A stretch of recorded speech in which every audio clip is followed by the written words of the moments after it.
প্রিয় ছাত্রছাত্রীবৃন্দ, আশা করি তোমরা সকলে সুস্থ এবং ভালো আছো। ইতিমধ্যে তোমরা অবগত রয়েছ যে বর্তমান কোভিড-19 এই মহামারী ভাইরাসটি বর্তমান বিশ্বকে স্তম্ভিত করে দিয়েছে। আমরাও এই করোনাকালীন সময়ে এক প্রকার গৃহবন্দী অবস্থায় রয়েছে, কিন্তু সময় তার নিজস্ব গতিতেই চলছে।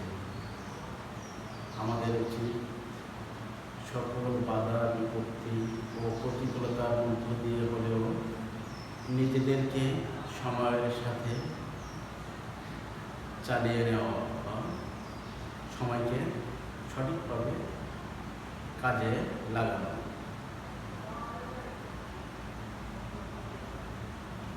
আমাদের মাননীয় প্রধানমন্ত্রী ও শিক্ষামন্ত্রী যুগোপযোগী সিদ্ধান্তের ফলে আজ আমরা উন্নত বিশ্বের সাথে একই পদ্ধতি অবলম্বন করে আমাদের শিক্ষা ও পাঠদান অব্যাহত রেখেছি। এজন্য আমি আন্তরিকভাবে সরকার প্রধান ও শিক্ষা পরিবারের অভিভাবকদেরকে ধন্যবাদ এবং অভিনন্দন জানাই, কারণ এটি আমি আমাদের অনেক বড় সাফল্য বলে মনে করছি। প্রিয় শিক্ষার্থীরা, আমি দীপক কুমার রায়, প্রভাষক, অর্থনীতি বিভাগ, ভদ্রেশ্বর উপশিক্ষা কলেজ কর্তৃক পরিচালিত নিয়মিত অনলাইন ক্লাসে আমাদের শুভেচ্ছা ও স্বাগত।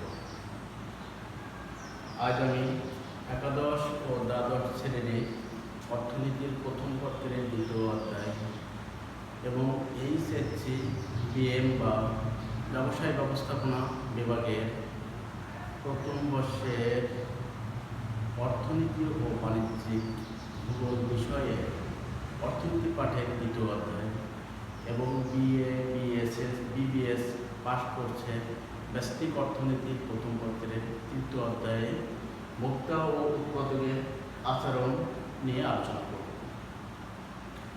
আমাদের আলোচ্য বিষয়গুলো আছে উপযোগ, পর্যায়গত ও পরিমাণগত উপযোগ, মোট উপযোগ, গড় উপযোগ, প্রান্তিক উপযোগ, মোট ও প্রান্তিক উপযোগের মধ্যে সম্পর্ক, ক্রমহ্রাসমান প্রান্তিক উপযোগ বিধি। তো আমি প্রত্যাশা করি তোমরা ক্লাসটি মনোযোগ সহকারে দেখবে এবং নিজে কিছু শেখার বা জানার চেষ্টা করবে, কারণ অর্থনীতিও একটি গতিশীল সাবজেক্ট, এটিও সময়ের সাথে সাথে পরিবর্তন হয়। এখানে আমরা অনেক বিষয়, তত্ত্ব, যেগুলো গাণিতিক, জ্যামিতিক এবং বিভিন্ন সূচি দিয়ে আমরা বোঝার চেষ্টা করি। তো এগুলো নিজে থেকে না বুঝলে বা নিজে থেকে না জানার চেষ্টা করলে মুখস্থ করে এটিকে ধরে রাখা যায় না।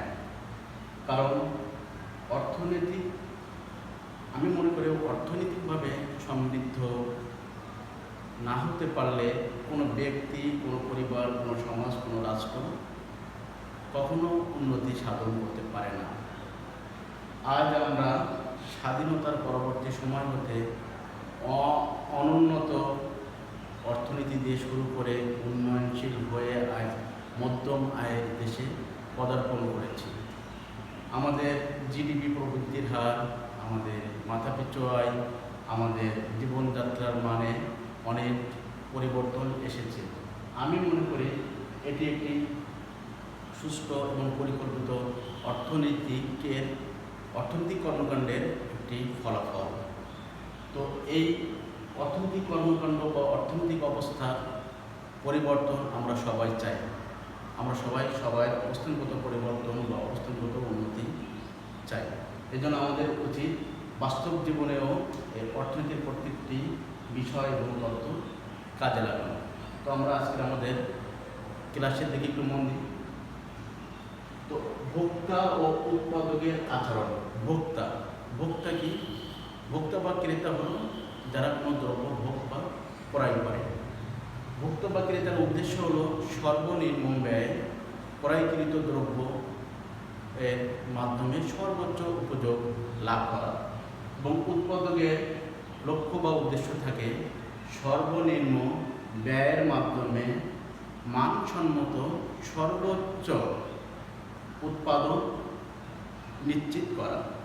তো ভোক্তা এবং উৎপাদক দুইজন ব্যক্তি দুইজন উদ্দেশ্য নেই তারা তাদের উৎপাদন বা তাদের কাজ পরিচালনা করে থাকে।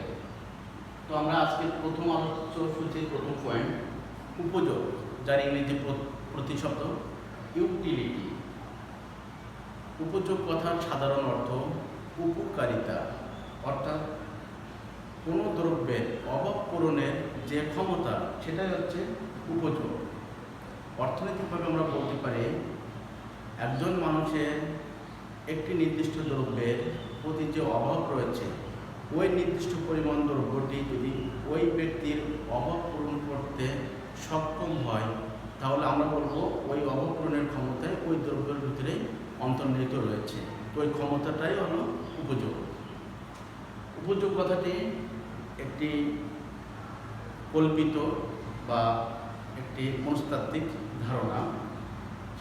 সাধারণত উপযোগ একজন ক্রেতা বা ভোগকারীর তার মধ্যে বিরাজমান অবস্থায় থাকে। তো উপযোগ সাধারণত দুই প্রকার বা দুইটা শ্রেণীতে ভাগ করা হয়, পর্যায়গত এবং পরিমাণগত উপযোগ।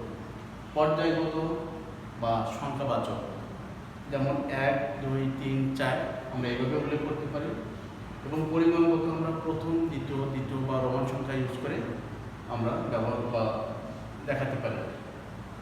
মোট উপযোগ কি? যার ইংরেজি শব্দ টোটাল ইউটিলিটি। এখানে আমরা একটি গাণিতিক ফর্মুলা ব্যবহার করেছি, পরে আসছে ওখানে। তো মোট উপযোগ হলো একটি দ্রব্যের বিভিন্ন একক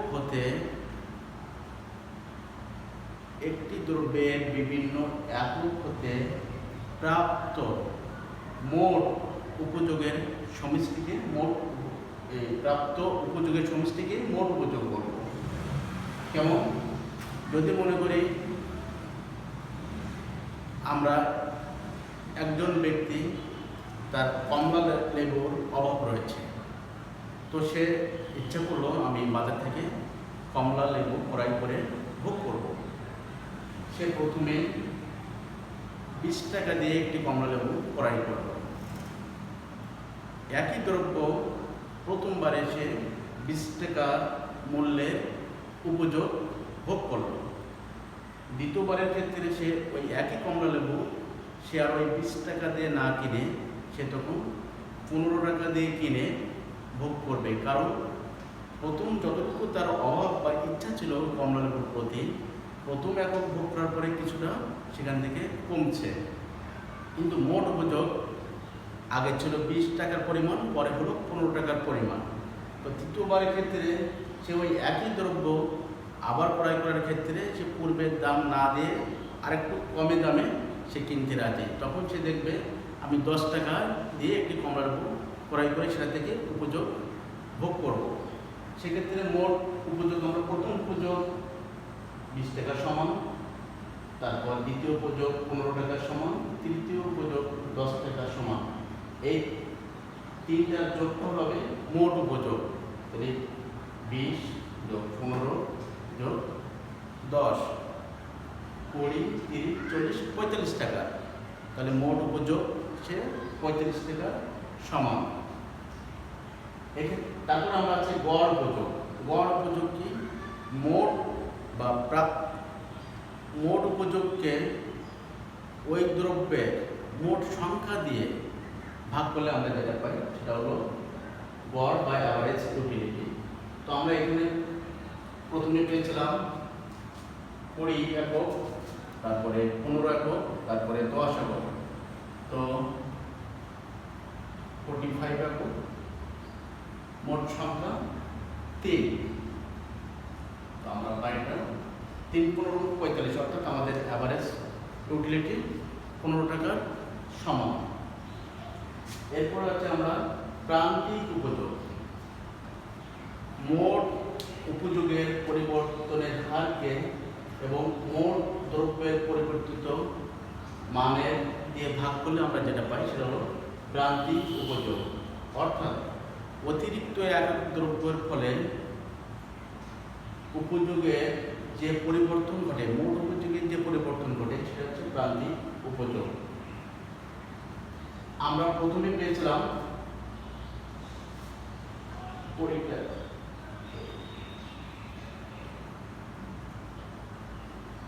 তো এখানে আমরা দেখতে পাই 20 থেকে 15 5 দুইটা দ্রব্য 2 বিয়োগ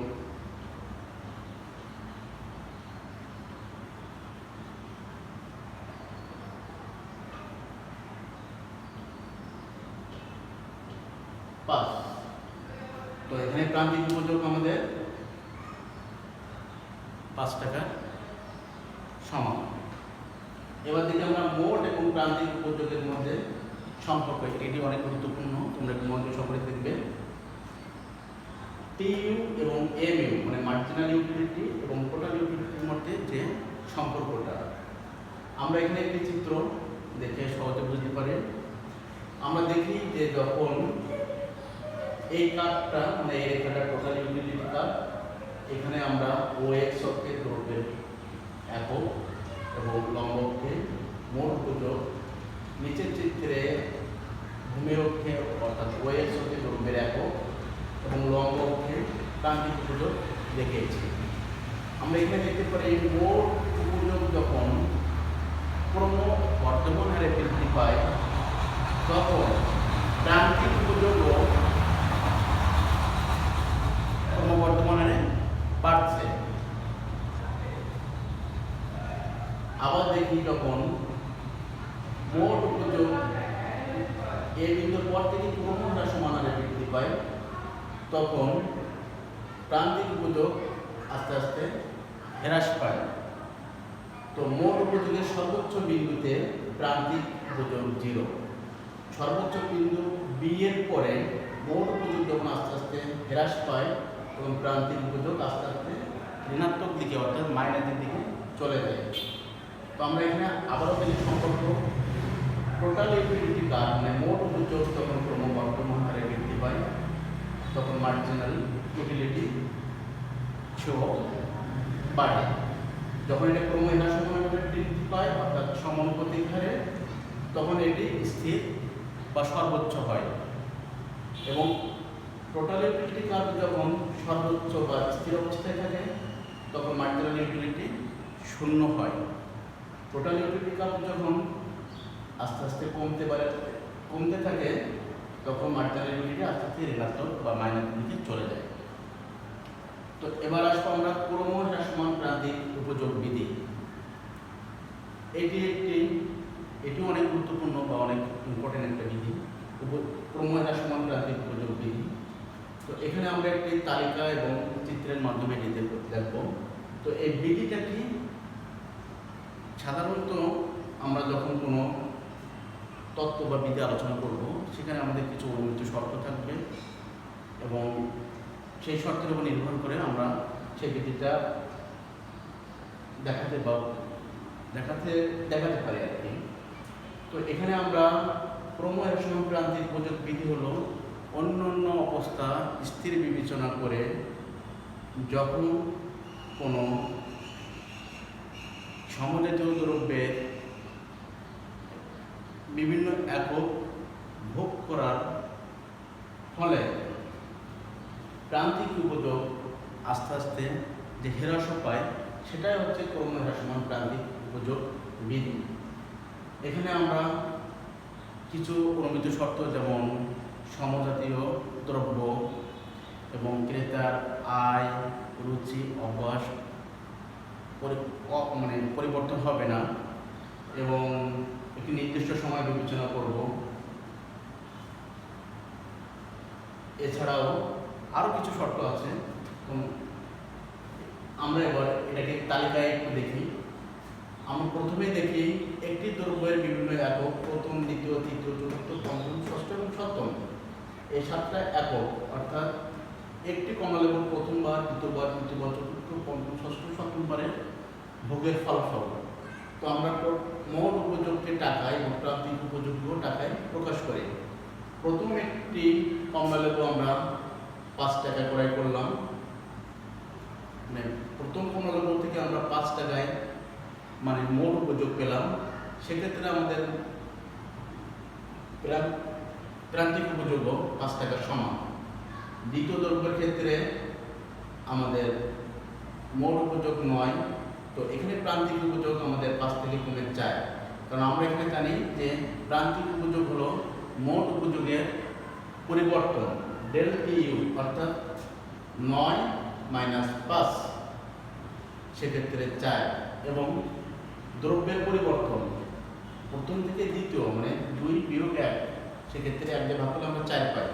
পর্যায়ক্রমে আমরা এখানে দেখছি তৃতীয় দ্রব্যের ভোগের ফলে আমরা মোট উপযোগ পাই 12 এবং প্রান্তিক উপযোগ 3, এবং চতুর্থ এবং পঞ্চমের ক্ষেত্রেও আমরা মোট উপযোগ 14 থেকে 15 এবং প্রান্তিক উপযোগ 2 থেকে 1, এটা পরিবর্তন হয়। ষষ্ঠ উপযোগের ক্ষেত্রে বা ষষ্ঠ দ্রব্যের ভোগের ফলে আমাদের মোট উপযোগ যখন 15, তখন আমাদের প্রান্তিক উপযোগ 0, এবং সপ্তম উপযোগের ক্ষেত্রে দ্রব্যের ভোগের ক্ষেত্রে আমাদের মোট উপযোগ যখন কমে 14, তখন আমাদের প্রান্তিক উপযোগ -1।